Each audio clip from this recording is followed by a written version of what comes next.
Well, a couple Sundays back, when my family was in Boston, we got to meet with a thriving church that was planted about 10 years ago in the heart of the city.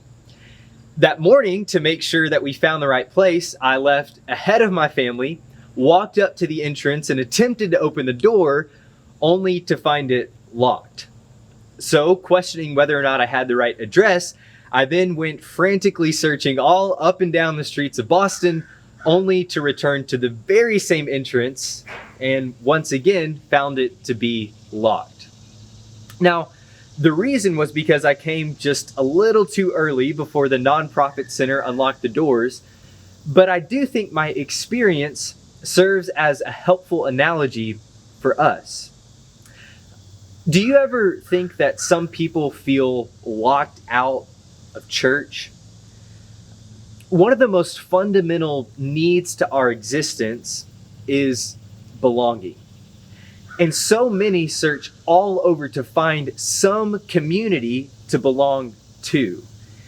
And this is exactly where the church should thrive, right?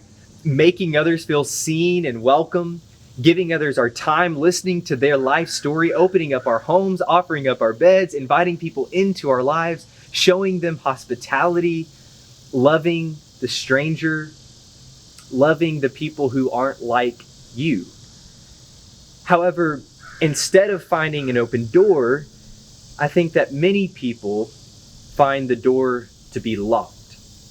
Christians are too exclusive, too self-righteous, too judgmental and condescending by their actions or words or looks, too focused on getting your act together before you can truly be welcomed in.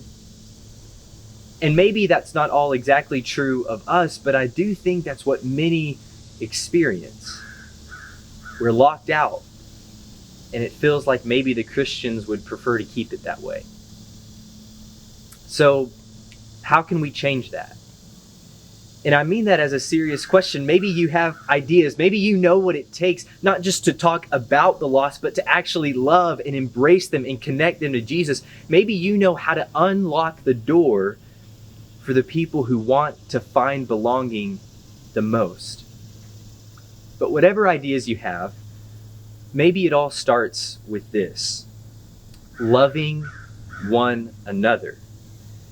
In John 13:35, Jesus says, "By this, all people will know that you are my disciples, if you love one another."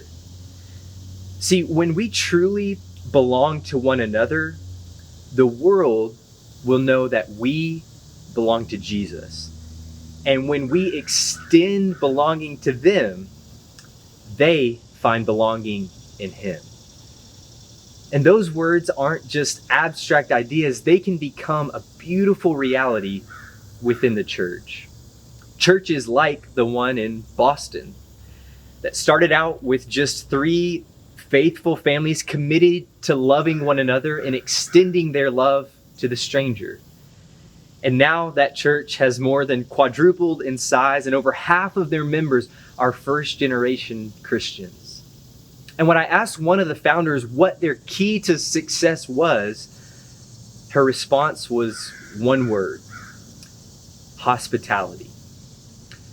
Let's make sure that the people around us never feel locked out of church, but instead let us love one another with open doors.